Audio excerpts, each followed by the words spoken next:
A listener warning. Please be advised that this episode contains content that may be disturbing to some listeners, including descriptions of violence. Listener discretion is advised.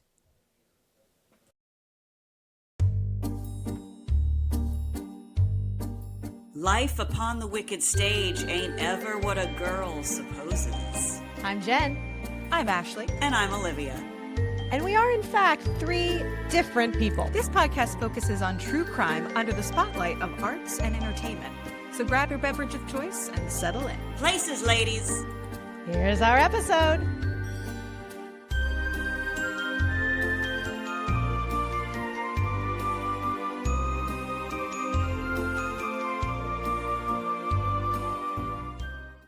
Yeah, so Olivia, your delay today was good because I could put together this deranged outfit. And I mean, it looks cute to me. You look like, you know what it looks like? It looks like I'm just a skater boy. I'm just a skater boy. I'm gonna ba ba ba. Never has Rich said to me, like, what are you wearing? But I feel like today really came close. I've got my listeners. I will describe for those who are not watching this on like Patreon or YouTube, but like it's very cold. Today is the day of like that cold, like it was like 25 last night. Yes. So I've got my beanie on, very emo, and then I've got my I have this Grey Gardens shirt. Oh, it's Little Edie. You know who I thought that was? Who? I thought it was a Marilyn Manson t-shirt. Olivia, I am not that hardcore. Well, I didn't know if maybe you went full 90s today because of the cold weather. And yes, Olivia, I raided your husband's closet and came out with no. And it says, I have to stand up. It says, it's a staunch character. Oh my God! So, and then I've got this like massive. I call this my like Fozzie the Bear like cardigan. Yes. Over top. It goes down to my ankles. It's glorious. Love it. I'm a little emo. I'm a little cold. I today, because I've had to be out and about a little bit, so I wore the giant Michael Kors fuzzy lined puffer jacket that I got for Boston. Lovely. And it has been perfect. And I'm like, take that, Florida. I was ready. Shout out to Michael Kors. And speaking of ensembles, Jen is debuting. Yeah. This is very exciting. We heard about this last week, and it is making its debut this week. Well, Jen, can you please describe? My floozy robe has made its first appearance. Yes. I think you just heated up. I think the temperature in Central Florida just rose. I think so. If I am bringing the emo to this week's episode, Jen is like bringing the sex appeal. The heat. It is very Scarlett O'Hara coded. I feel disappointed in my outfit. It's too normal. It's just a striped sweater. But I do have, hold on, my black leather boots. Hold on, ready? I can kick. I don't know if you can see them. Hold on. I'm 50. I can kick and stretch. There you go. And kick. Listener, she's not 50, but those boots are very fun, Olivia. Thank you. Let's get into our story for today. So, I texted you both yesterday, and I said that you both needed to practice your Boston accents. Because let me tell you, this documentary that we're talking about today, we have a lot of gangsters. We have a lot of Irish mobsters. Stadies? And we have a lot of stadies. Oh, is that what I called? Stadies. State police. That's what they call them, Jen. Stadies. We got stadies, and we also got the feds. Wicked. All right? Isn't our podcast name is also sort of perfect for this week's episode because it's wicked. It's wicked. It's like this episode is wicked stacked. Wicked packed. Stacked. This is brought to you by the Wicked Pod podcast. Yeah. Listen, I'm not saying I'm doing this accent well. Yeah. This is one of the hardest accents to do is the Boston. Very specific. Yeah, I'm sure people from Boston right now, listeners are screaming. They're like, that's not how this goes at all. They're I know we vomiting. have. So today we are talking about the unsolved heist of the Isabella Gardner Museum. Oh, That's what we're talking about gosh. today. I love this. This is one of my favorite stories because it involves the mob, and This is gonna be wicked cool. And if you go to the Gardner, you can. It's a wicked museum, and you can see the current day implications of this heist, which is so cool. So, the Isabella Gardner Museum, it's in Boston, and it is beautiful. I don't know if you guys have been. I've been twice. And No, I've seen just- pictures. I've never been there. Yeah. So this museum was built by Isabella Gardner, who wanted it to be built like a Venetian palace. So that's the theme that she had in mind. And Isabella herself was an interesting character. I'm not going to talk too much about her because there is so much to get into with this frickin' heist. Isabella was kind of a bit of a eccentric in her time because she was a very like headstrong woman. So she built this museum in honor of her passion for art, but also Venetian architecture. So the outside kind of looks like a box. Like the outside looks like, oh, okay. And inside you walk into another world. The whole thing is built around these gardens. It's very. It looks like it belongs in Europe, the inside of it, and like old Europe. Well, and Olivia, just to give us context, when you. I did was she gonna ask actually that. build this building? Like what year are we talking about? We know the heist is in the 90s, but yeah, when are we for Isabella? Isabella, it broke ground in 1899. Oh wow. Okay. So for her at that time to lead this have this vision and have the wealth, her own wealth to build this is really interesting. It's a lot of it was her collection, I think, that started it. But she has this will, which is known as like the infamous Isabella's will. Oh no. So she did this so that nothing can be permanently structurally changed. There's no control issues here at all. Exactly. No one built the Performing Arts Center and picked out everything themselves. Every faucet and light fixture by hand. No one would ever. I don't know what you're even implying, Ashley. That would never Lizzie, happen, Olivia. Never. Not in this day and age. Not in this day and age. So, if anything is ever structurally permanently changed in this place, the art, this is in the will, so they have to abide by it. The art will be boxed up, all of it, sent to Paris, auctioned off, and the proceeds are to go to Harvard University. Wait, so let me just repeat it back so I'm clear. So this woman in like I think I gave her a quick Google. So she died in like 1924. So she had a tight grip on this place for at least 25 years. Mm-hmm. This woman in her will in the 20s wanted to retain such control over literally everything that was happening or not happening in this building from beyond the grave. She was like, if you like so much as like move a chair, you must, as mandated by my will, you have to box all this up and we're shutting it down. Like, I mean, kind of. I think moving a chair, but like if you were to change the walls, if you were to do something with the garden that it's not intended for. Hang the pictures in a different room, say. If you change anything permanently, it's over. It's over. It's over. And was this? There must have been some sort of like a trust or like some living person had to reinforce this because it's like you can kind of write anything you want in a will, but then it's also like, well, you're dead. It's not like you're going to show up and say, "Hey, you moved that painting, and I told you not to, so like ship them to Paris." Like that's a good question. I don't know if anyone is enforcing it, but the executive directors have always known about this will and have themselves taken it upon themselves to uphold her wishes, you know? Wow. Okay. All right. It's very specific. Yeah. So we're going to go to Boston In 1990, it's March 18th, which is also known as St. Patty's Day. Yeah, it is. Oh, That is a God. very big deal in Boston. So, yeah, it is. So St. Patty's Day.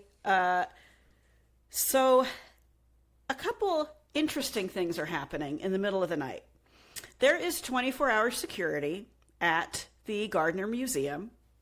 People Are there, not just Okay. security systems. So they do have a security system, which is going to play into this, that tracks its motion sensors throughout the building. Okay. But it's Okay. not in every part of the building. It's in the galleries. It's not in all the hallways. Okay. But it monitors when there's movement in certain spaces, and it reports it on this screen and prints it out. And it's hilarious because you think about the technology at 1990. I was just going to say. It's like one of those kind of weirdly beige screens with like green letters, you know, and it's got the green digital. And then the printing is like, you know, it's that kind of. Very, Yeah. like this was, I think this was also, Olivia, sort of, to have a like computer, driven like security system. This wasn't like, out of the realm of possibility, but to your point, like so slow and so like analog, like with the printout or like whatever it was giving you. Like this wasn't anything like in the moment, like an app or like anything that was like your, like, did they have cameras that came with this too? And they were seeing like Yes. So on camera activity. It's I love these questions because this is a lot of sets up kind of the vibe of what how this place was existing before this happened. So there were cameras outside. There were not cameras inside. The security system, it was immediate, but it wasn't. It would flash up on the screen and it would be like, movement in the blue room, investigate. Can you go do something? It's telling the security guard, investigate, and like exclamation point. Yeah. That's hilarious. Also, so the other security infrastructure, there are two doors. There's imagine that there's the security room. Okay. It's got glass windows, and there's a hallway out front. So there's a door at that hallway that you have to buzz people in and out. It's like a solid door. Then there's kind of a foyer and another door that goes to the outside. That's the outer door. And that is locked with like a bolt lock. Okay.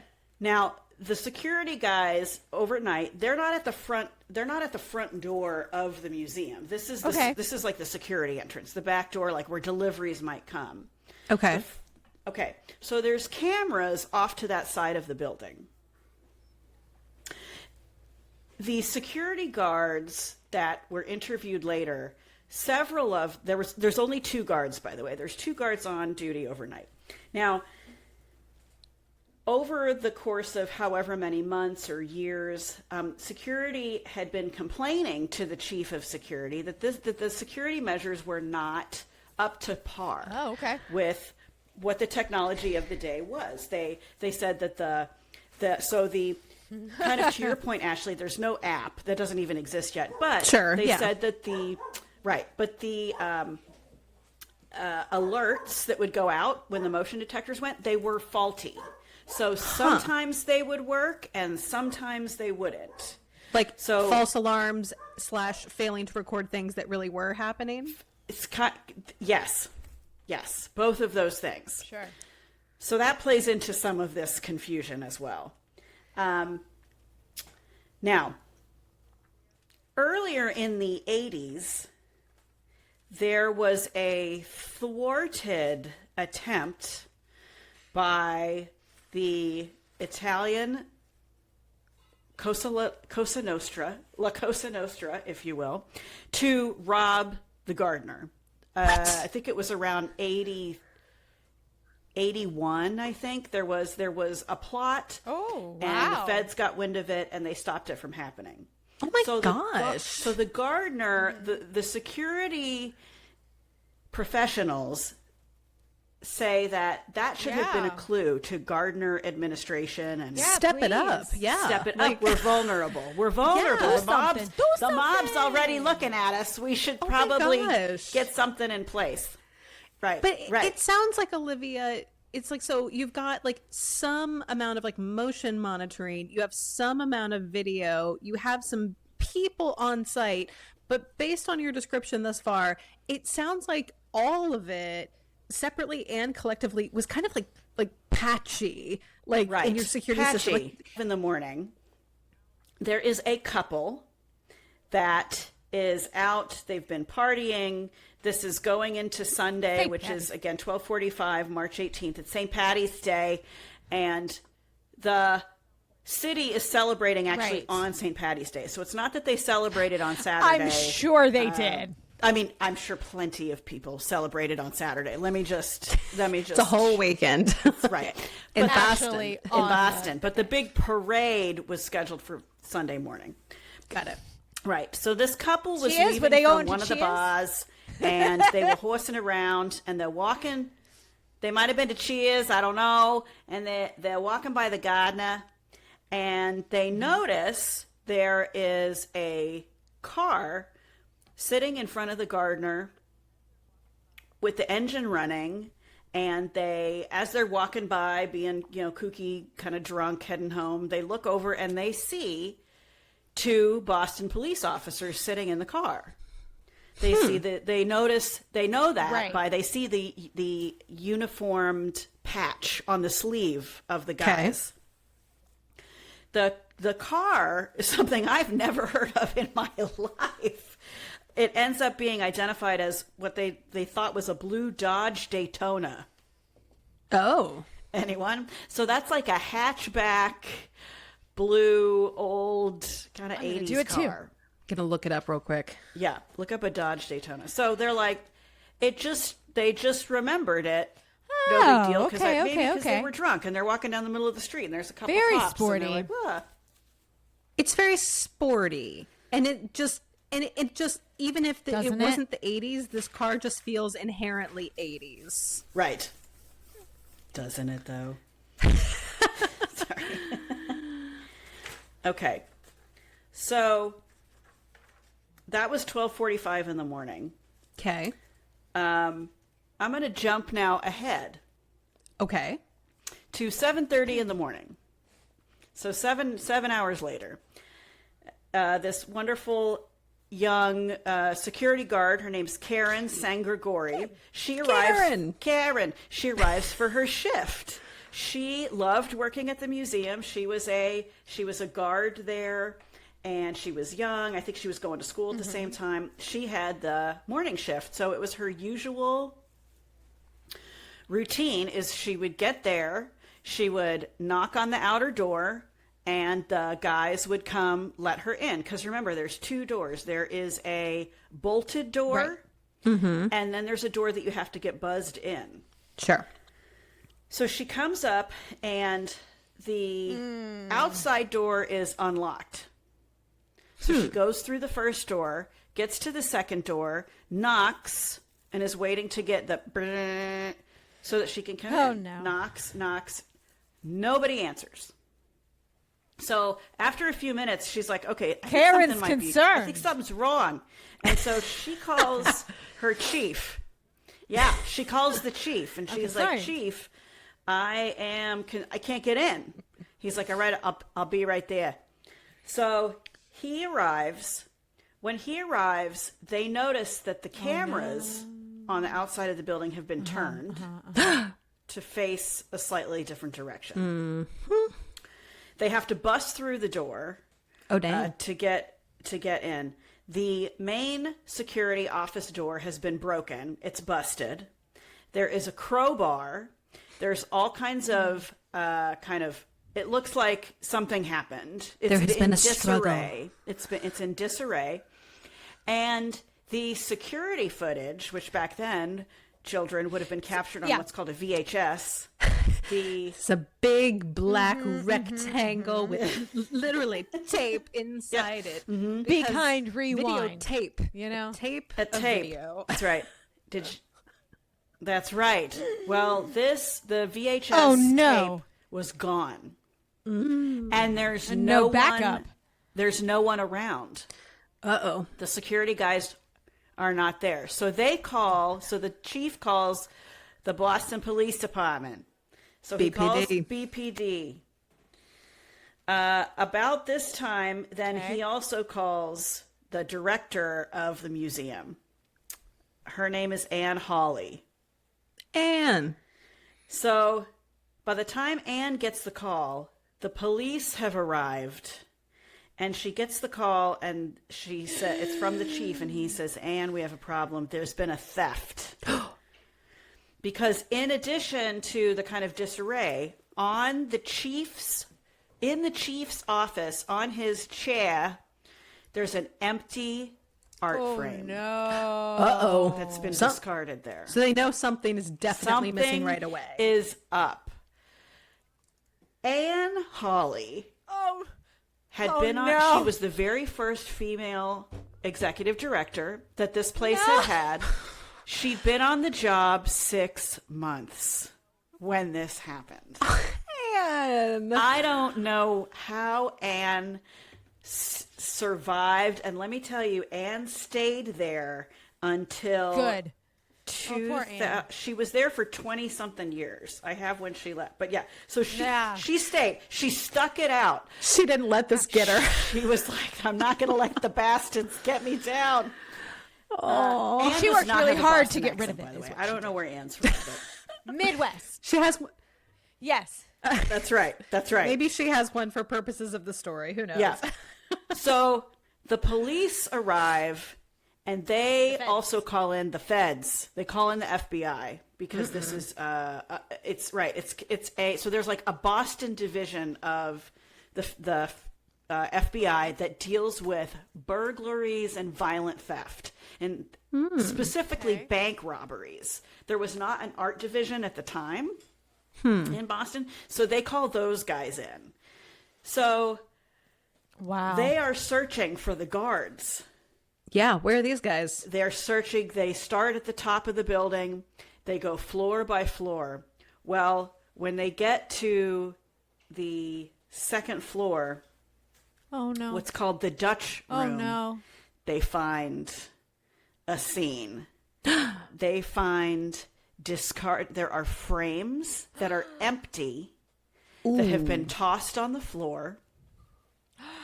And there are big blank spaces on the wall where the frames have been drilled out of the wall.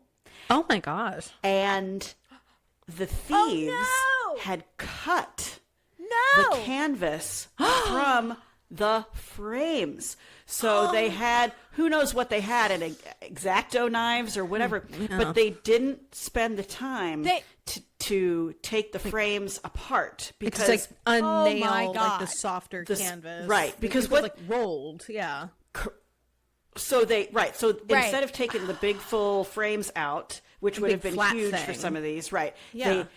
They and instead of dismantling the frames, they literally damaged the artwork, the canvas out. Yeah, so they actually damaged the edge of the painting. They didn't just steal it; they vandalized it. They damaged. They vandalized it. Yeah. So they find this room. Then they go down to the first floor. There is the blue room and the shot gallery, which took me it's the short. I was like, the short short? gallery. Like, shot. The shot. Like, is it an aquarium? Like, wait. What kind of place is this? It's where the bones of the sharks are. Yeah. So they find this room. They're like, oh shit, here's the crime scene. Still no guards. Well, the security guard, Karen, who had kind of found the whole thing, she lets them know there are tunnels under. There's like a basement under the building. Okay. So they go down in the basement and they find the two guards in the basement. Oh, thank goodness. Handcuffed, unharmed. Okay. Duct-taped. But the duct tape was in such an odd way they had never seen it before. They had what? duct tape across their eyes and around their head like a bonnet, like under the chin, around the head. Like it looked really bizarre. And they were like, okay, these guys, whoever did this obviously didn't want to hurt these guys because they would have just killed them. But they left them, and they had also duct taped their hands behind them and handcuffed them. But why the bonnet fashioning? It seems like it would be A, faster and take less tape, and B, at least as secure to just take it all the way around the head. Right. No, it's like in the old, when someone has like a toothache in the old movies, they have like a thing like a tied chin around their strap. chin. It was that. It was across the eyes and around the back of the head, and then this weird bonnet thing around their head. I have no idea. But that seems so...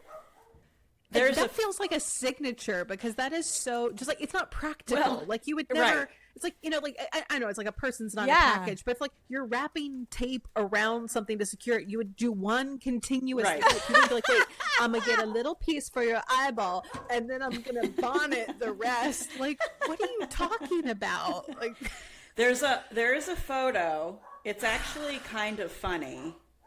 Here, hold on. is this in the drive? It's not, and I should have put it in there, but I'm going to do it. I'll drop it in there real quick. And I felt one thing that made me feel really bad about this one security guard. He is obviously like a total hippie because he's got a tie-dyed fanny pack on under his. He has like the security shirt on, but it's open, and he has like a tie-dye shirt, and he has like this weird like fanny pack. Like it looks like he is a total like pothead. Well, he has long curly hair, and he's got this duct tape around his head.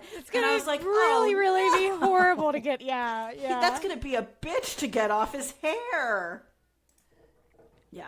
That's so weird. Yeah. So I kind of felt bad for him, but Yes. should I have felt bad for Should him? we? You ask.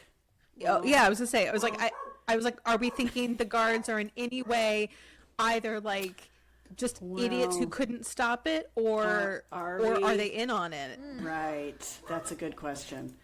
If you go Rick into in my folder, it's called Rick Abath. A bath. Come on. Yeah.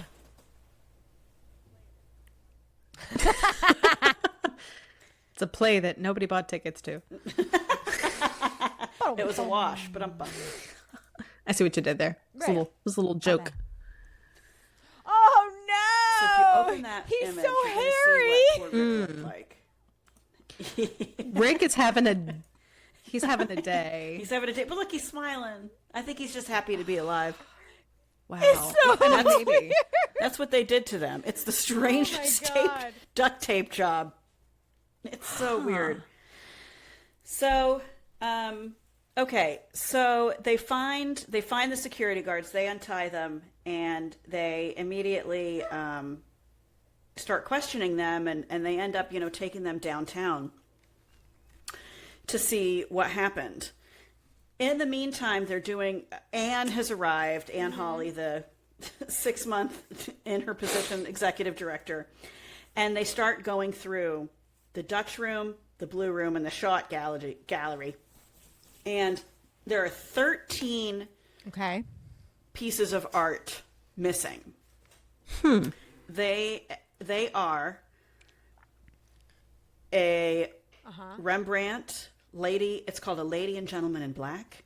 There's a Vermeer, The Concert. There's a Flink, Landscape with Obelisk.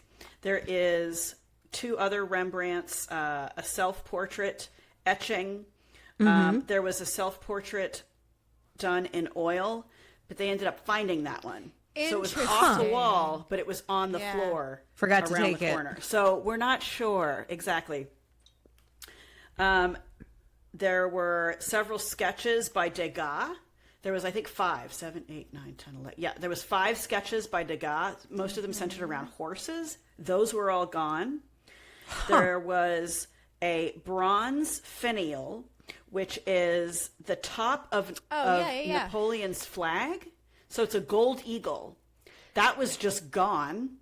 And they were like, why? It's so random. And a a Manet called Chez Tortoni, and a Chinese bronze, like a vase type of item that was from the Shang dynasty. It's called a gu, which is basically Yes. it's a vessel, and it says just it was used to drink wine or offer ritual libations. There you go. And it's gu spelled G-U, I believe. G-U. The biggest piece, however, the piece de résistance, that was missing. And the frame just discarded on the floor was Christ Rembrandt. in a Storm on the Sea of Galilee. Rembrandt. The most famous Rembrandt that... and Rembrandt, the thing that makes it so interesting and unique, not only is it a beautiful masterpiece, Rembrandt put himself in it. So in the image, if you look at the image itself, if you give it a Goog real quick and look at it, it's this gorgeous image of Jesus and the disciples on the Sea of Galilee. Oh, actually, I don't know if it's the disciples. But Jesus and some men are on the Sea of Galilee. It's the waves are whoosh, and everyone's panicked Chilling. except Jesus is very calm, Chilling looking in the straight boat. ahead, and then Yep. right in the front, there's a man who has his hand on his head, like, "Oi!" He's like looking puking over the side of the boat. Well, he's like looking, he's like making eye contact with you as the viewer. That is Rembrandt himself. He painted that guy himself on with the the boat. blue. Yeah, not the guy getting sick, but the guy who's like kind of like, what's happening here? That's Rembrandt. He Well, painted I was gonna himself into it. Mm-hmm. I was going to say Olivia because I real quick did a head count of the people in this painting, and it's maybe not something everyone would catch, but it's all disciples or apostles, but not all apostles are disciples. Correct. So it is the 12 And that apostles. would be Rembrandt. but we have a 13th. 13th. That's Rembrandt. Rembrandt himself painted himself to be like, wow, this is intense. It's a really beautiful piece. So that one, yeah. So what the heck happened? Well, I'm glad you asked. So here is the story that was given to According to the security guards, I'm assuming. According to the security guards. Okay. And really the one that most people focus on is Richard Abath, because there was, or Abath, however you say his name, there was a lot of speculation over the years as to, did he have something to do with it? I'm just going to say right off, based on, and we'll post these photos, but just like Olivia, you started to describe his general appearance, and I understand to a certain degree, this man has just, been through a heist and has, survived. So I'm not saying like he should be, not disheveled, but like you can tell the place he started in was already like, what's doing there, buddy? Like, he's like, as a security guard, this is not what I would have on my bingo card to be like, hey, security guard for Gardner a, Museum, beautiful, prestigious art gallery, art museum that has like, priceless works in it. I don't know that this is who I necessarily want as like, quote, the night watchman. Like this guy looks like he like rolled out of bed, like smoked some weed, like may or may not have like, I don't know, like hit a concert, like hit a bar and just kind of rolled up in whatever the heck he was already wearing and sort of like loosely put on his little guard shirt over it and didn't tuck it in, didn't even like button the shirt. Like this guy does not look like a security He looks like he just came from Woodstock. And what's funny about him is he actually was a musician. Oh, was he really? And he was a guitar player and a singer. He would play concerts, and he'd have to leave, and the concerts would be like in these bars around town. And then, everybody'd be hanging out afterwards. He'd be like, all right, well, I got to go to work. And then he would come into the museum and on several occasions was notably high. So this job was not like A, his dream job, and B, it certainly was not like his career. Like you think of like a security guard, like there are people who are like career security personnel of like various types. This was not him. No, not at all. Not at all. That's no, Shaggy from Scooby-Doo great... is basically who this guy is. So even shaggier. Right? Wow. Shaggy from Scooby-Doo. Yep. If only Scooby had been there. But so what what he claims is Around 1, I think it's around 1, like 15 in the morning. So about half an hour after that couple saw the Police. Dodge Daytona sitting out in the front of the museum. 2 Boston police come inside the first door and knock at the second door. And Richard can see in the security camera, because Richard was the one at the desk. His partner was off on doing his rounds through the building. Okay. Richard sees in the security camera it's 2 Boston police officers. He buzzes them in. So they come in, and they said, hey, we're here because we got a call. There's a disturbance on the premises. Oh. And he's like, a disturbance? He's like, man, I mean, I'm disturbed. Just kidding. I don't think he said that. But he was like, okay. They said, are you here alone? He said, no. I have a partner here. And they said, well, you need to get him down here right now. So he radios his partner. And while his partner's coming down, they allegedly start harassing Richard. And they're like, hey, you look familiar. Don't we know you? Isn't there a warrant out for your arrest? You better come out. No. Come out here. Come out here. And this guy, of course, who's probably high, is like, oh, And- shoot. right. Like, Maybe there was a warrant, too. Who knows? So his security guard buddy comes down, and at this point, the cops throw them both up against the wall, handcuff them behind their backs, and one of them says, gentlemen, this is a robbery. oh, God. Really open and strong. Just- Takes them down to the basement with guns. The cops have guns. Takes them down to the basement, ties them up at gunpoint, and leaves them there. And then Not they like proceed that. to have their way throughout the building. We don't know. Not like that. Well, different way. I don't know. Richard is smiling. I don't know. They had their way with the art. They had their way with the art. Thank you. There we go. Yeah. So some odd things. The cops are like, well, wait a second. How come the first door was unlocked? Yeah, in the first place. Right. So Richard says, oh, he went, and when it was his shift, he went and opened the door. ¿Por qué? There is never an explanation as to por qué, why he did that. Right. So the cops start thinking maybe this is an inside job. Did Richard alert them? I'll leave the door open for you, and then and then I'll buzz you in. Tie me up, and oh no. There's also a buzzer like button thing on the security desk that would immediately call the police. That was never pressed. So now, of course, he thought the police. If Richard is to be believed, he thought the police were there. Why would he buzz for the police? These were the police. Yeah, these were the police. Right. So, how long do you think these 2 cops, fake cops, were in the building? 5 to 7 minutes. You get the stuff. Get out. Speed is paramount. Key. Speed is key. Yeah. Given the fact that they went all the way to the basement and tied these guys up, I'll be generous and say 15 minutes. Like Jen, what's your guess? 11 minutes. Ooh. What? Survey says 81 minutes.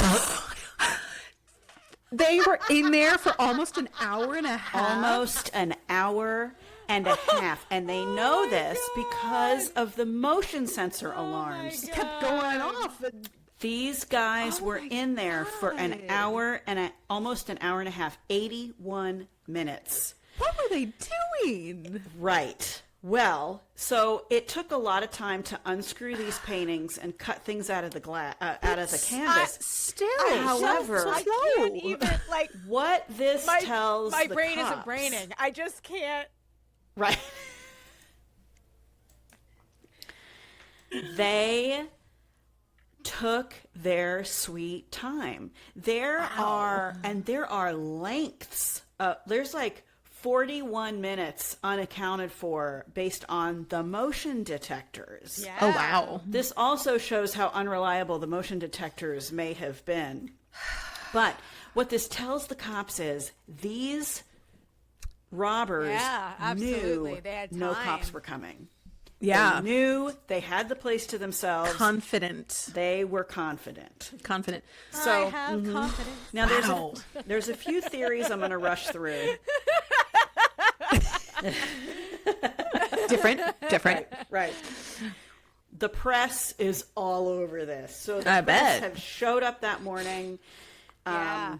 The poor Anne Hawley gets interviewed because she's only been there for 6 months. She's like, I just got here. My email signature hasn't even been updated on my email yet. I don't My know how to welcome use the screen still voicemail. says the old executive. So the press raked Anne, her we over the believe coals. you. But She did her best. yes, but over the next several days, they're confident they're going to get these. They're going to find them. They're going to show up somewhere, whatever. Nothing. Nothing. So then there are a couple theories that get floated around. One is that an oligarch or a shit. billionaire had ordered this because the things that were taken they were so specific. I would like the Rembrandt. Like, it was like to and the- order. It was like a grocery Wow. list. It was Like, like I want Instacart. that and that. Yeah, it's like Instacart, Insta Well done. art, if you will. Yeah, they had like they're like, oh, this one's not here. Will you accept a substitution? How that okay with about a you? bronze eagle on the top of this weird flagpole? How about that?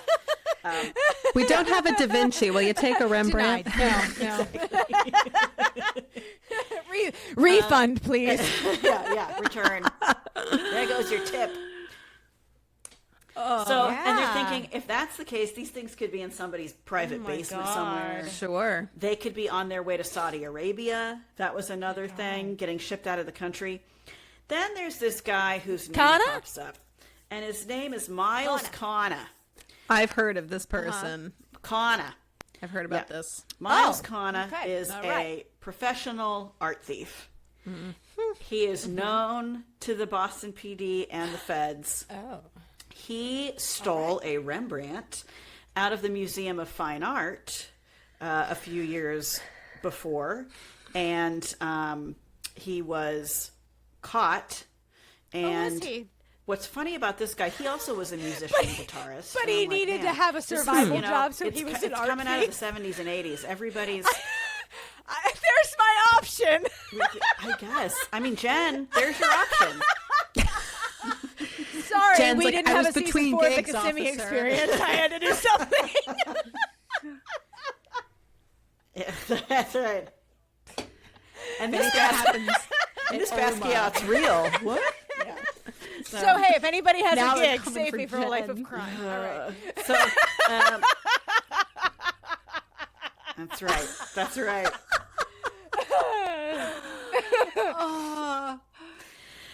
What's interesting also well, is he knew Miles, his way around his then, you father know? was a cop.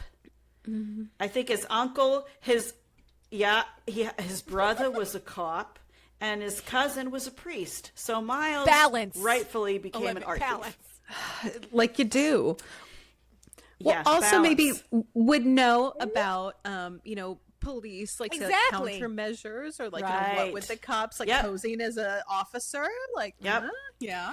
Unfortunately, Miles was in jail for a previous crime where he had had a shootout with the cops at some Miles. point. Yeah, That'll do it.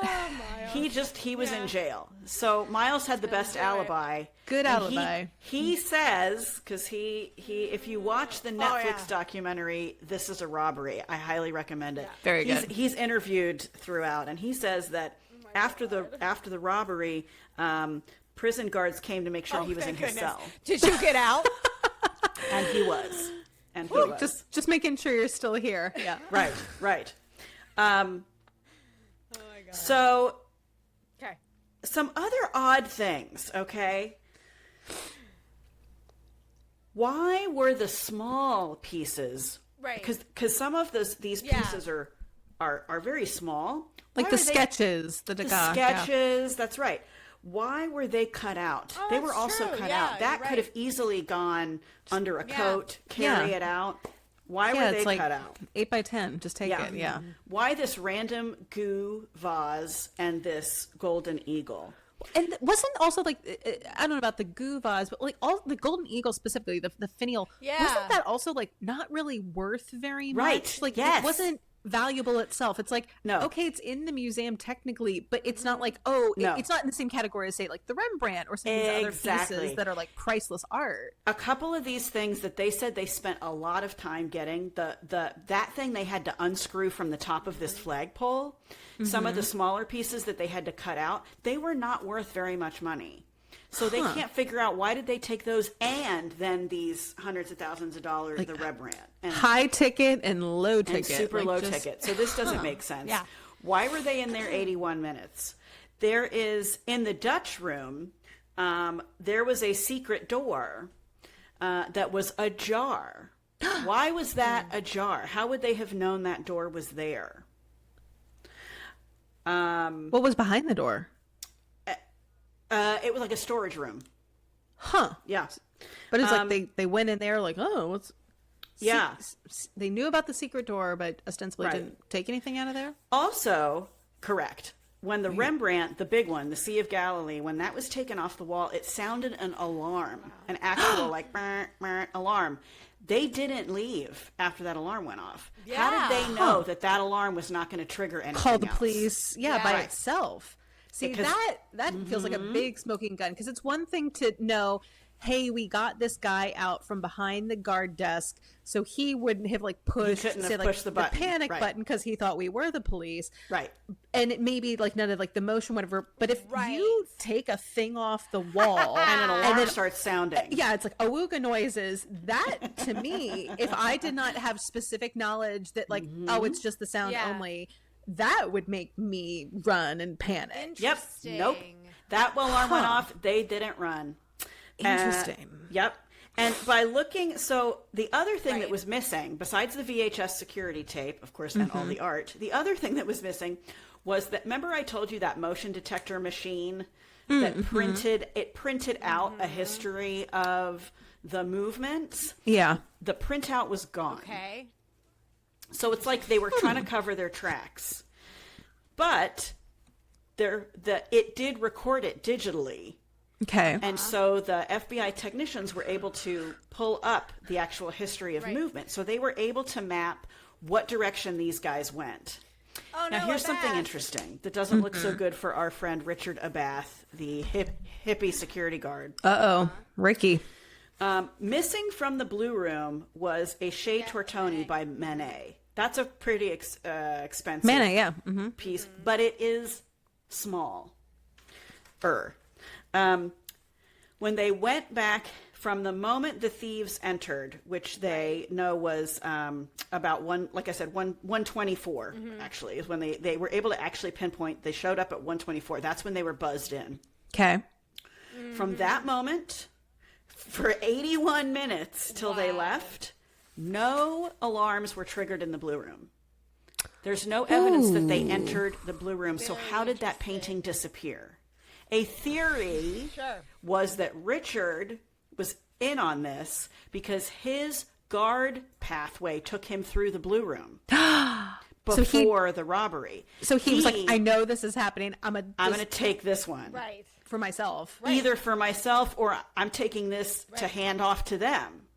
I'm doing them a little favor. This is never proven, but it's odd. But the alarms are Unreliable. So maybe they did go in and it just didn't set it off. But that is a weird thing for the feds to figure this out. Yeah, that's murky in a way that you don't like. Right. Okay. So the other thing that is not in Abath's favor is there is a FBI agent Fisher who gets this idea. Okay, we don't have the videotape from the night of. How about the night before? Oh. And the night before that, and the night before that. So he gets about a week's worth of videotapes, Okay. starts watching them, and Abath. sees that Richard Abath, Oh no. he buzzes people in all the time. He is constantly letting people in, whether they're his buddies. No. There is video evidence that he basically was like, yeah, come hang out with me. You see, whatever he's doing. One Hang out with me, job, I'm Ricky. bored. Right. Right. He's so bored. Yep. And the other thing was that Abath had put in his notice a few days before this happened. He was quitting. I guess he was taking it on the road to be a musician. I don't know. So he is definitely a person of interest. But I can tell you, fast forward 30-something years, whatever it is, or whatever, however many years, he's never 36. been... 36. He's never been charged. He's not rich. It's not like he magically sold paintings, came into the money. So it really does, all investigations look like he was just a dope. He was just a dope. If he was in on it in any way, it sounds like he was also... at least so dumb as to not get a cut of whatever it was.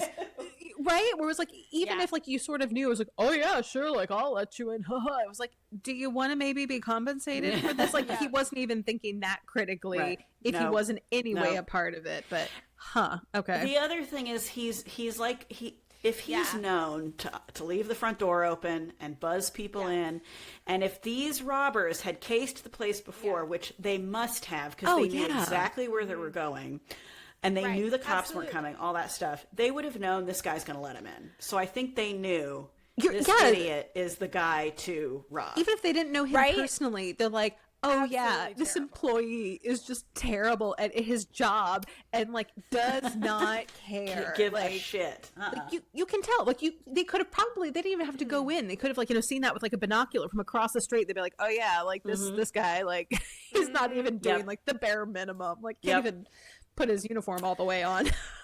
Now some things that might be interesting would be like, let's fingerprint the place. Sure. Which they did. They didn't find anything. Also, here's a couple botches that happened. When the security chief and Catherine, was that her name? Wait, Karen. Right. Karen, the guard, and the security chief went in.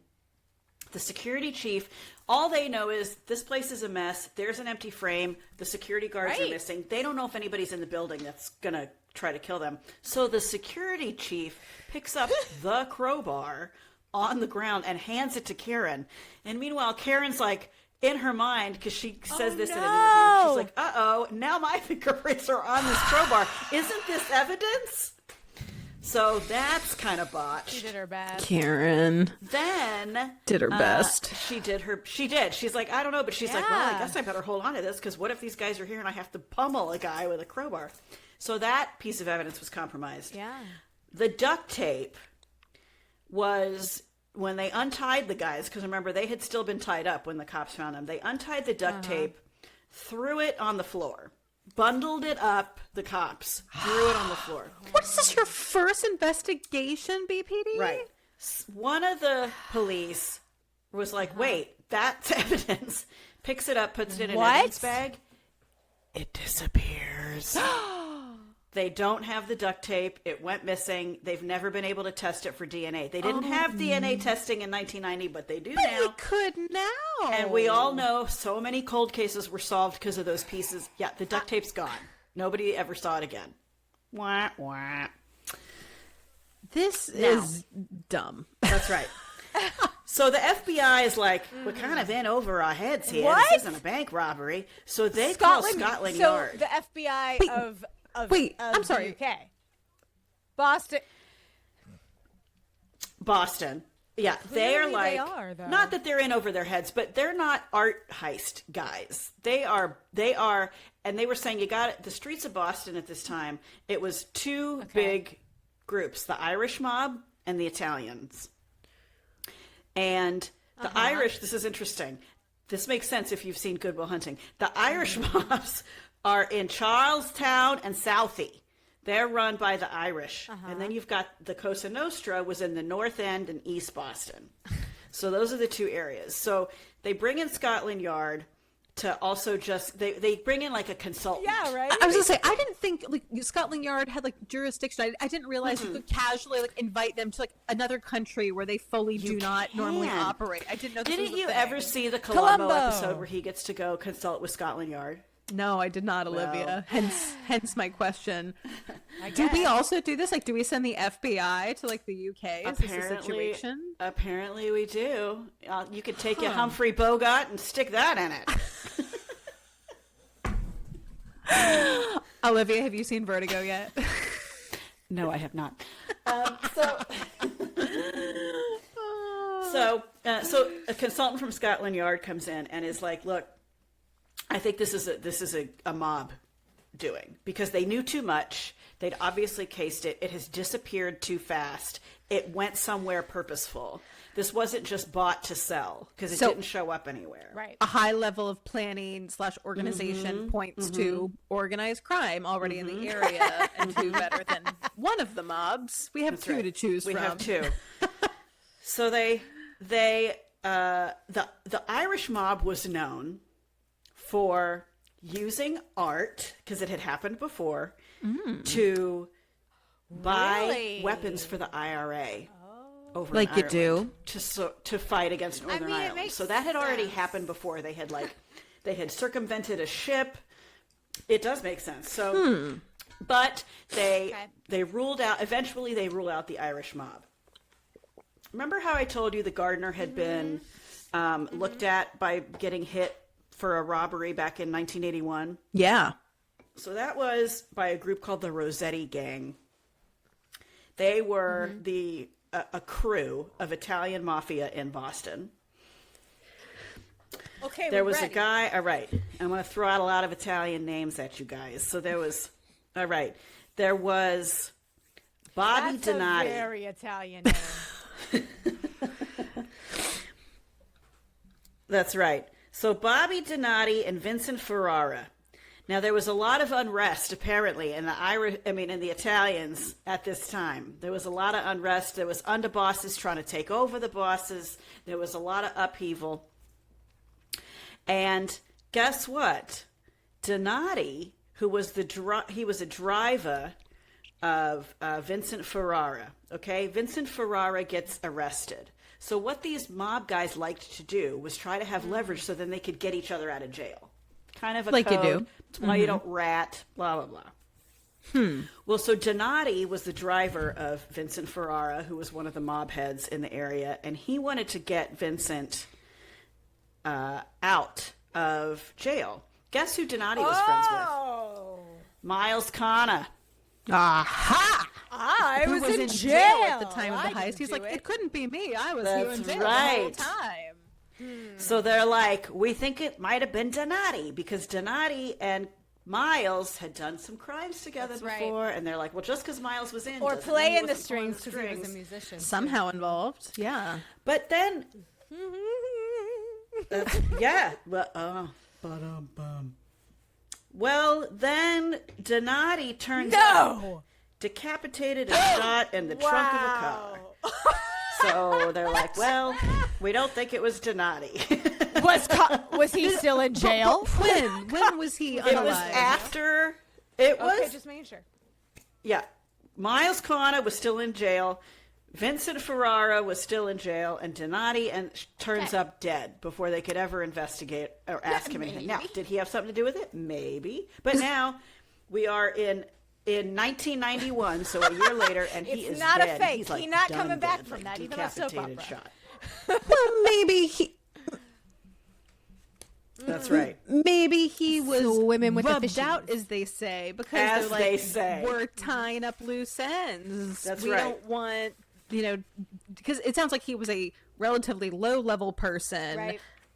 They, were like, okay, you did the legwork here, Right. but maybe we don't want to just have you out here in the wind now. A lot I of don't work, know. right? So, all right, here we go. Decapitated feels like a lot of work. So much effort there. It really, I don't know. so They cut the unnecessary. paintings out of the frames. I don't know. Maybe they like to put in the effort. You know what I'm saying? Woof. All right. So at this point, the case goes cold. No art is ever heard of or seen. Their leads have dried up. They've alibied out. They can't figure it out. 1997. There is a guy named Youngworth who Miles was a buddy of Kana. Miles Kana. We keep coming back to Miles. Miles, man, every time. While Miles was in jail, Youngworth was a friend of his, and Youngworth was taking care of Miles's property. And he had a storage shed.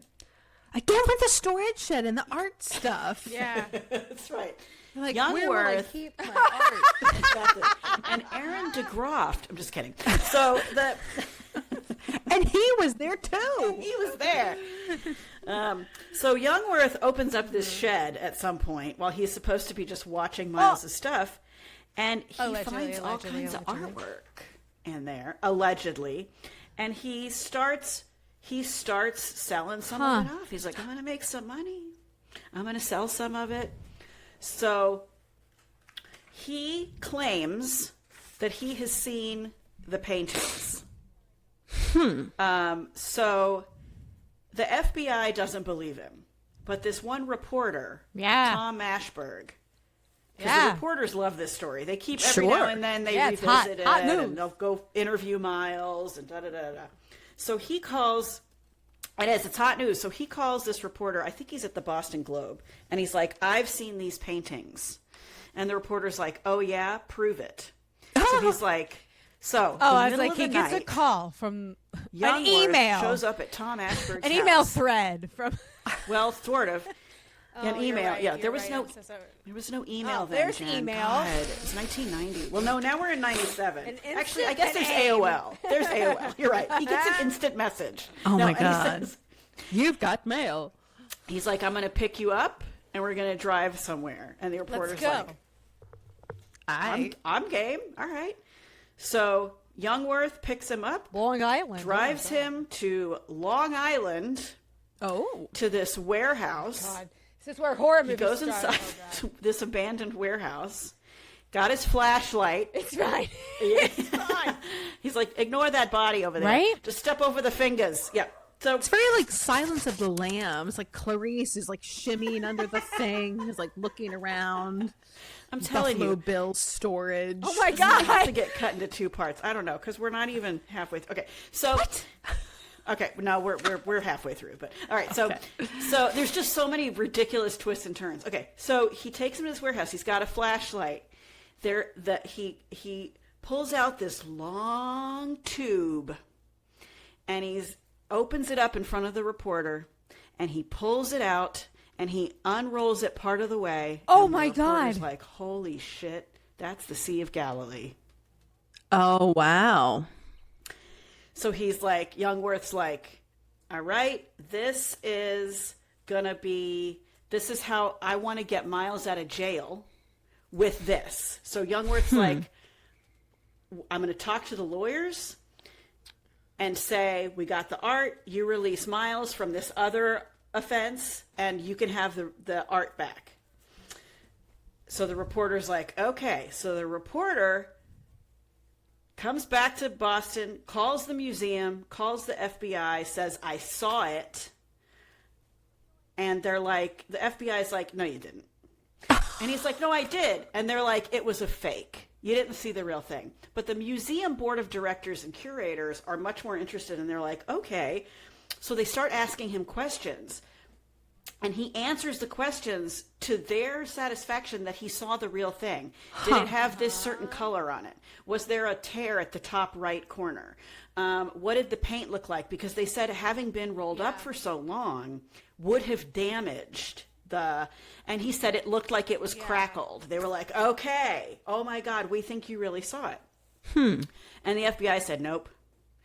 So why is the FBI naysayers versus right? the people who were intimately acquainted with the art itself? That is a great question. Why did they throw the duct tape away? I don't know. Why are they mansplaining? Like, that's not how the art would be. It's like, you had to call in Scotland Yard because you were in over your heads on the art. Like, calm down. So when Youngworth calls Mashberg and is like, hey, all right, so do we have a deal? And he's like, they want more proof.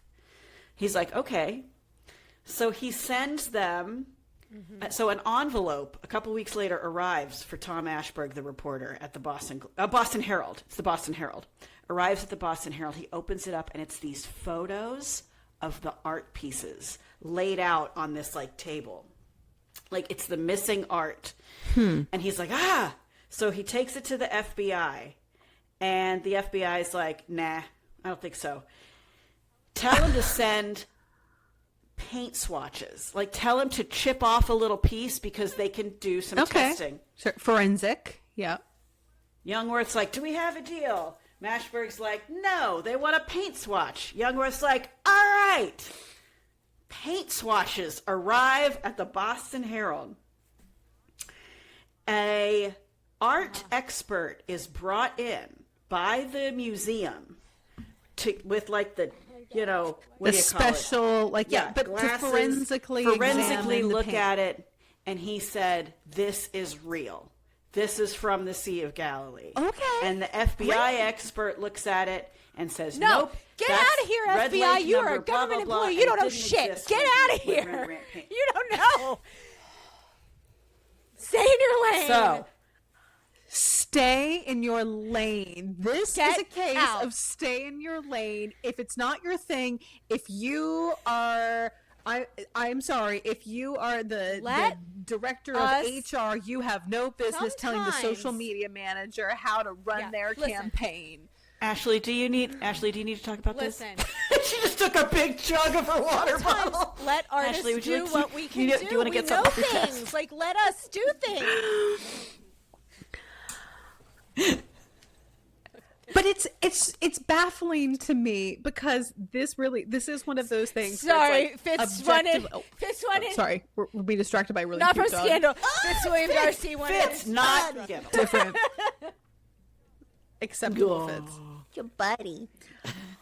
No, what I was starting to say was that like this is one of those things where it's like you have this thing in this case, like this art. It's so niche. Like this isn't like, you know, and obviously the FBI deals in forensics all the time, but with like, you know, blood or DNA or these other things, this is a very niche specialty. It's sort of like, you know, someone who sells shoes and you're like, okay, great, you know about shoes. Right. But then it's like, well, no, we're talking about point shoes for like ballet, which is a totally different thing. And it's like, yeah, you've been around a shoe before, but this is like very niche to like the art form or to like the people who look at this all day, every day. They understand like how it ages, like how it behaves in different conditions. Like just there's so many factors that like this is their bread and butter versus the FBI is like, no, the vibes are off. Like, you know, we're not feeling it. I'm like, why wouldn't you believe the art expert? Like, why? I don't understand this. Right. So Is it pride? Is this a like? I don't know. FBI? Like, what is happening? And the FBI, and it's interesting because a lot of these people are still alive and they're interviewed in this. This is the documentary came out in 2024, by the way. Mm-hmm. So these guys are still around, and the FBI guy is like, listen, it was clearly this was a forgery, and the other experts like, I believe it was actually so it's like the battle of the experts. Okay, so Tom Ashberg has to tell Youngworth, the FBI doesn't believe you. I'm sorry, there's not going to be a deal. So Youngworth is like, all right. Yeah. So Miles, who's in jail for the other crime, has to do his full time. Miles then disappears, like moves because, I mean, not Miles, I'm sorry. Youngworth disappears and moves because he's like, by the time Miles gets out of jail, he's going to be pissed that I sold off some of his stuff anyway, even though I tried to get him out. I also sucked at trying to get him out. I'm outta so here. I think I'm just going to go. You guys are good, right? You got this. Okay. I see myself out. So everything dried up. And Miles, when they went to talk to Miles, he's like, I don't know what he's talking about. I have no idea where they are. So, yeah, there's been a couple other sightings. There is the sister-in-law of a member of the Rosetti crew who had been imprisoned for 16 years, wrongfully imprisoned, allegedly, and was released. Okay. His sister-in-law is briefly in this documentary that she went and one day in his apartment, he's like, I need you to come help me hang a painting. She's like, all right. Now, she sounds like she's from Boston. And she's like, okay. So she goes over there and she helps him hang this painting. And she thinks, this is the ugliest thing I've ever seen. Why do you even want this in your living room? And we were standing there trying to get it straight, you know. And then I didn't know. And then, like, maybe, I don't know how, several months later, the cops decide they want to talk to her brother-in-law. His name's Reisfelder. Member of the crew, had been in jail for 16. They're like, you know what? There was some points leading to this Rosetti gang. So they start trying to talk to this Rosetti gang and be like, let's see here. Because Donati was part of it. Miles Connor had ties to it. They're like, let's go talk to these guys. So they go to talk to Reisfelder, and they find him dead of a cocaine overdose in his apartment. So then they start interviewing his family. Well, they go to his sister-in-law, and they're like, hey, you know, we wanted to talk to your brother-in-law. He's dead. She's like, yeah. They're like, so, hey, what do you think of the Gardner? You ever been there? She's like, yeah, I've been there. Oh, my brother-in-law, Reisfeld, he loved the Gardner. And they're like, oh, okay. Hey, let's have you look at some paintings. Any of these look familiar? She's like, no. Oh, that's that really ugly one that I helped him hang in his apartment. I thought it was horrible. It was the Shea Tortini. Oh, my God. By Monet. Also, can we just... That really I'm sorry. ugly This woman has no taste because that painting is She gorgeous. had no taste and also no teeth. She was missing like 3 teeth in the front. I'm just saying. It was really, hilarious. The really She's like, ugly one, this Manet. she's like, I never watched the news or read the paper. I had no idea what I was looking at. I just said, God, you have the worst taste in art. Bring me that Thomas Kincaid over there. Well, when they find him dead, there's no painting. Dogs playing poker. Now that's my kind of art. It's funny because they're dogs. Because they're dogs and they don't play poker. All right. So now we're in 1997. Once again, the trails. Wait, I'm sorry. Yeah, real quick, Olivia. But he is dead. So what became of this? If he has cocaine overdose, like, can they just go to the apartment and recover it, or like what? It's not there. It's not there. Oh, They go through the apartment. They get a search warrant. It's not there. So what they're realizing is these paintings, if these tales are to be believed, they're moving around. They exist somewhere. They have something to do with the Rossetti crew. They move but and they're they getting move. passed around. One was seen here. Something was seen here. There's a story that a weird-looking bronze vase was pulled out of somebody's trunk at one point. Like, it seems like there's been sightings, but it's all tied back to this Rossetti gang. It's like a weird. It's like, what is this like shared? You get him on the custody? odd It's like weekends. Yeah. And that's right. So, and it's like, well, okay, so why, right? That's the big question. Why? The reason that they believe is because these paintings could be good blackmail, basically, to get somebody out of jail. So you arrest a big boss. Here's a painting. You want that Rembrandt? Let him out. The Sea of Galilee is going to show back up. So that's why they believe these guys have them in their hands. You can't sell because them. they can't, they're too hot to sell. Say the crown jewels of France that were just sold from the Louvre that you can like break up and sell as jewels. Right? They have to stay intact. You can't just sell pieces of the Sea of Galilee. It's not. You can't. Yeah. Here you go. Look. Here's Rembrandt. Like you cut out the guys. You cut out the 12 apostles. Look, it's Jesus. Here's Peter. You know. Here's John. Here's Jesus. Yeah. So, all right. Here we go. We're diving deeper into the mob. Is what's happening. Just when we thought... Just when they pull you back in. Oh, God.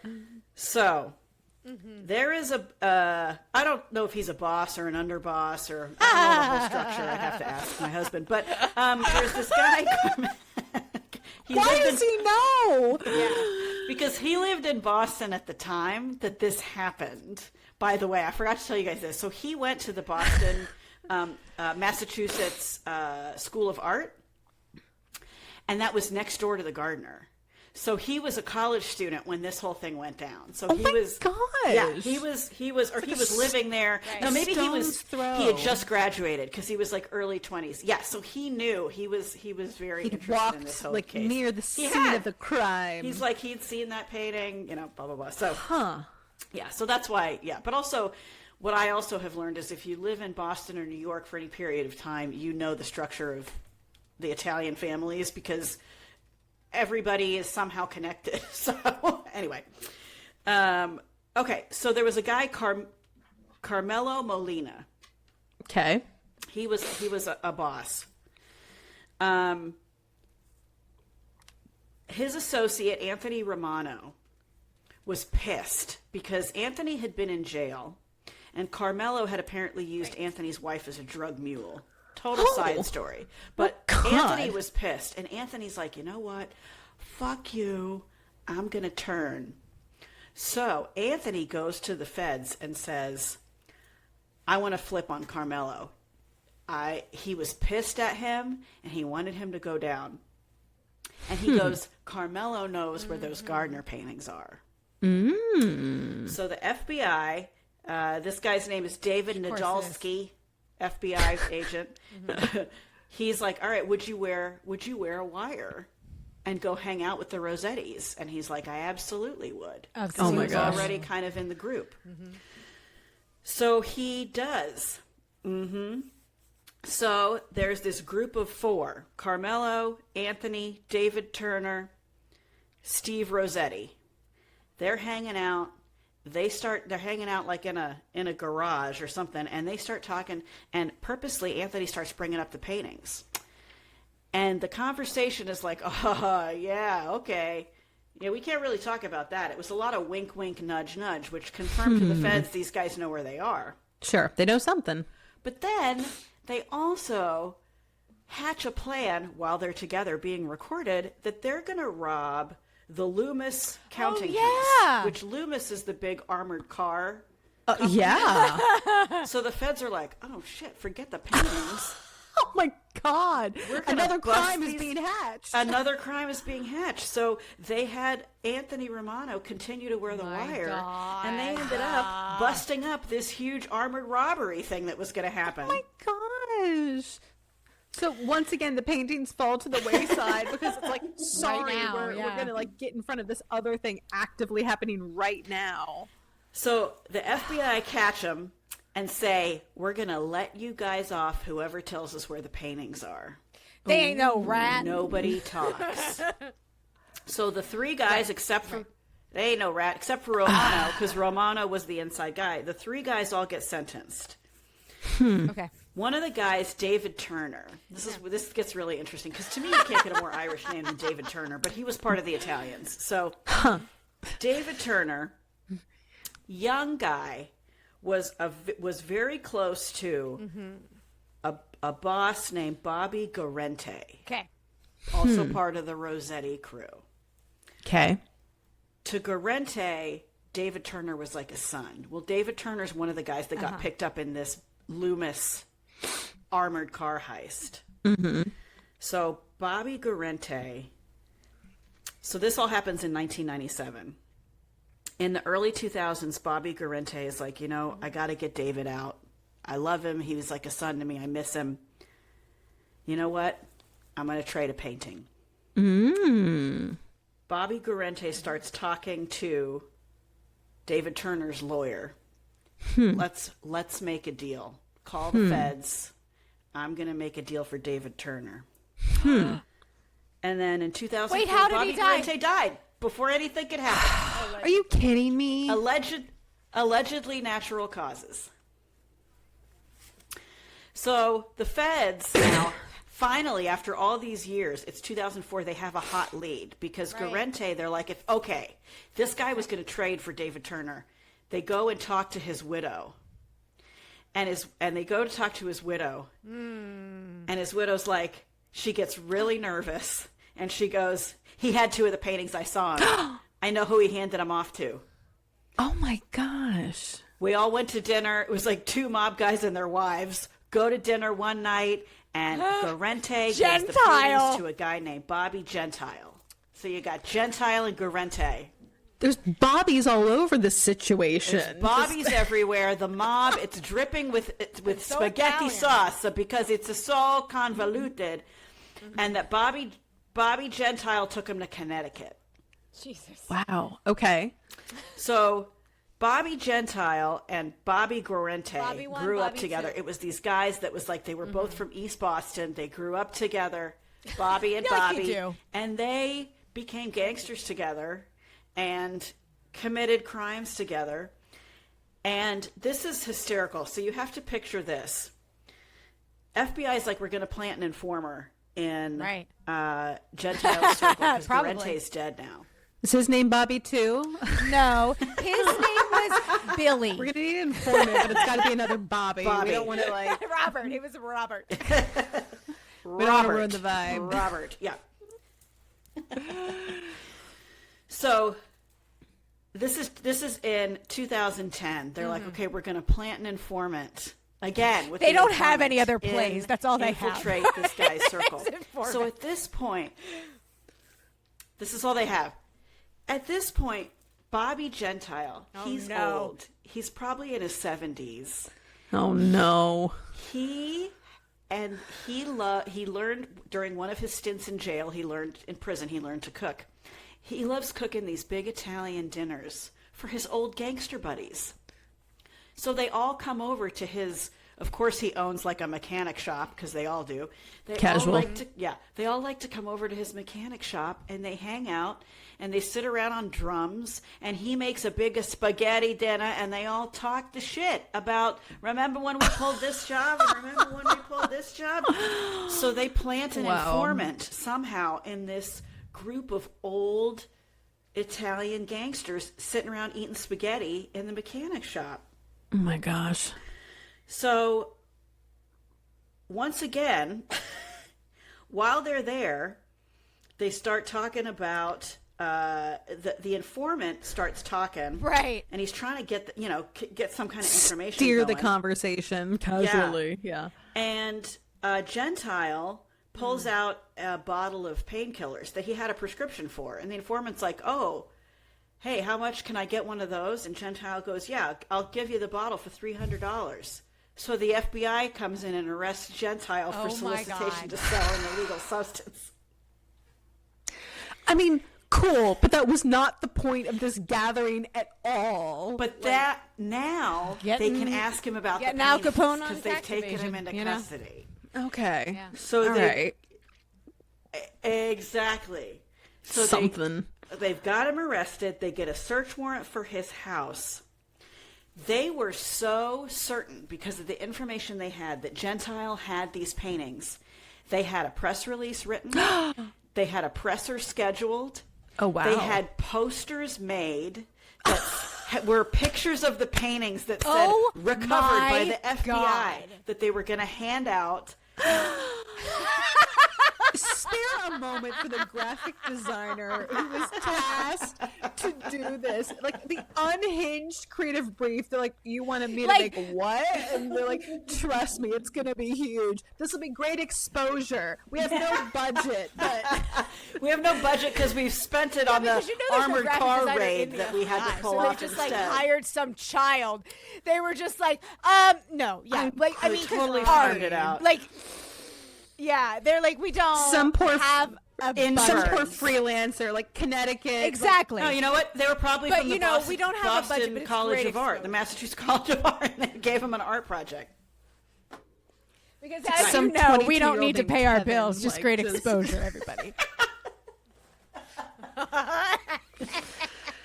Oh, Syntax. Oh, that's great. I want to see this post. I'm sure we never will, but Oh, it's great. I It's found by the FBI. Can't wait. It's hysterical. I So- love it. I can't wait. So they have scheduled a presser.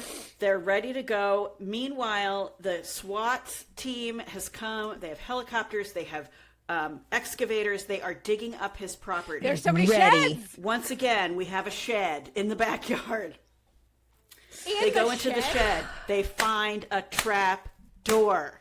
There aren't sheds like that in the shed. They open the trap door. The water. I know. No, because it would get the water, the aquifer. So they, oh my God. They open the trap door. His lawyer, Gentile's lawyer, shows up, and he says something to the cops like, I don't even know what they're doing here. They don't have, blah, blah, blah. They think they're going to find these paintings. They're not here. So they find this compartment under the trap door. They open up the compartment. There is a huge one of those big, like, Tupperware, Rubbermaid, giant. They're like, we got it. They open it up. There's only a little bit of pot and a gun. Are you kidding me? That's it. Jesus. I at least A little bit of weed and a gun. They scour the house. They find a ton of unregistered guns and ammunition all over the place. I mean, cool, but like also on brand. Right. So then they're like, okay, cancel the presser, but don't tear up the posters yet. We still think we could print it, but not made because it was for the posters were made for the recognition in FBI red. Yeah. For the recognition. So they Gentiles. They bring in Gentile. They call in his lawyer. His lawyer walks into this meeting, and now the feds are like pissed.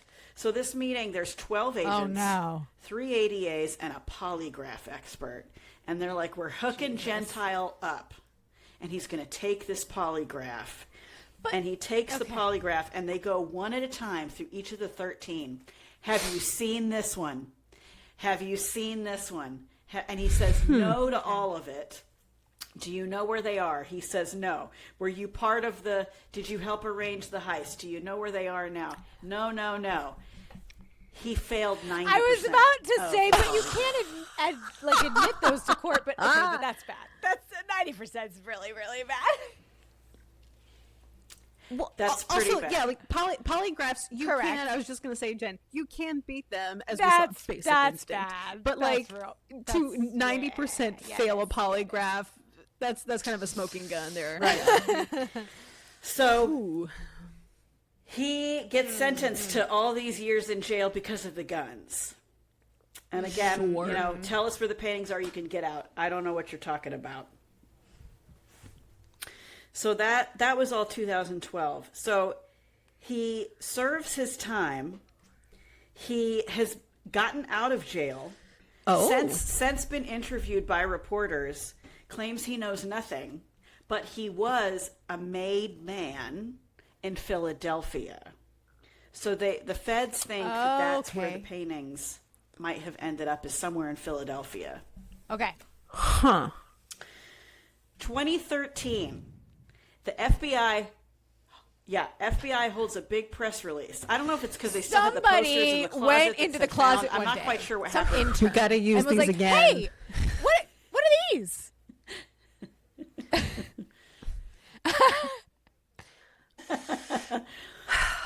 So the FBI holds this big press release in 2013, says that they've had major breaks in the case.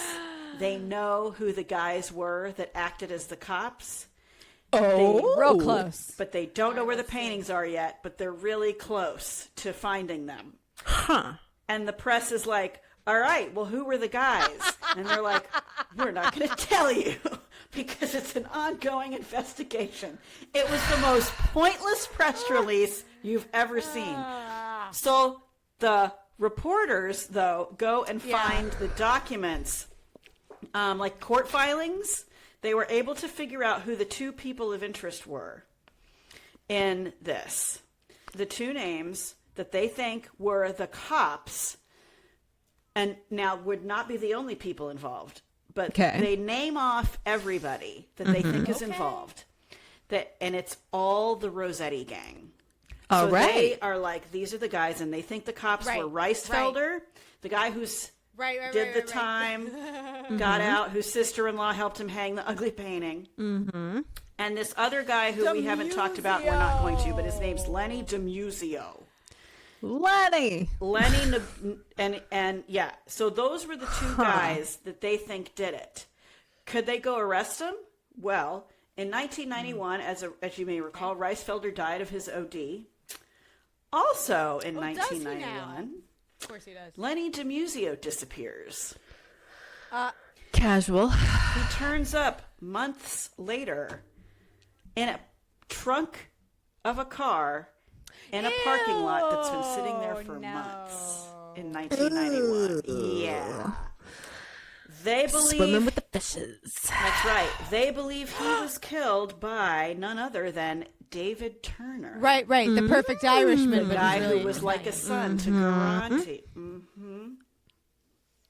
That tracks. That's it. This all tracks. Right. Now, at this time, in 2019, everybody in the Rosetti gang is dead except David Turner, who's still in jail. Right. Because Garante died before he could trade a painting to get him out. Okay. God, we're close to today, kind of. 2019. Yeah. Recent. Very recent, yeah. Okay. Turner comes up for resentencing. His sentence is mysteriously cut short. And he comes up for resentencing. Basically, they're going to let him out. The press is parked outside.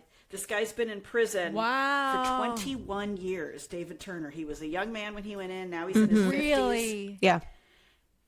And he gets out. And there's literally walks right out onto the street.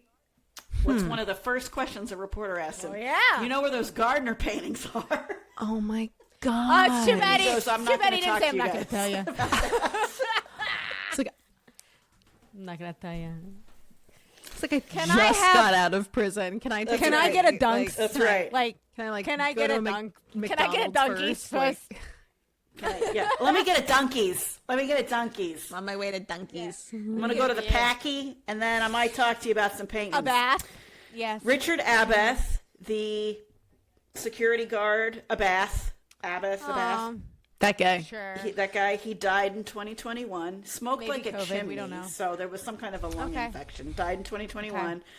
Was never accused of anything, just still living his hippie life. David Turner is still out He's there. on parole. All free right. as a bird. He's on parole in Boston. All right. He's gone pretty quiet. We tried to find him on social Okay. media, could not find Still out anything there. about him. But he's alive, so he's still out there. There is currently a $10 million reward Ladies. for any information that leads to the discovery of the paintings. Wow. Kinda. And Yeah. Miles Kana, the professional Miles. art thief who may or may not have had anything to do with this and may or may not know where they are, he is also still alive. He's in his 80s. Oh, yeah. And when the Louvre was burgled, Stop it. ABC News interviewed Miles Connor as an expert. What on did art Miles thievery Connor say? To say, what do you think about this, Miles? Gosh. So Miles said it clearly was a professional. Right. It wasn't 81 thieves minutes like because when they I knew did what it. they were doing. They went in and out. Right. I mean, right. I mean, I when know I they do did that. it, because I was in jail.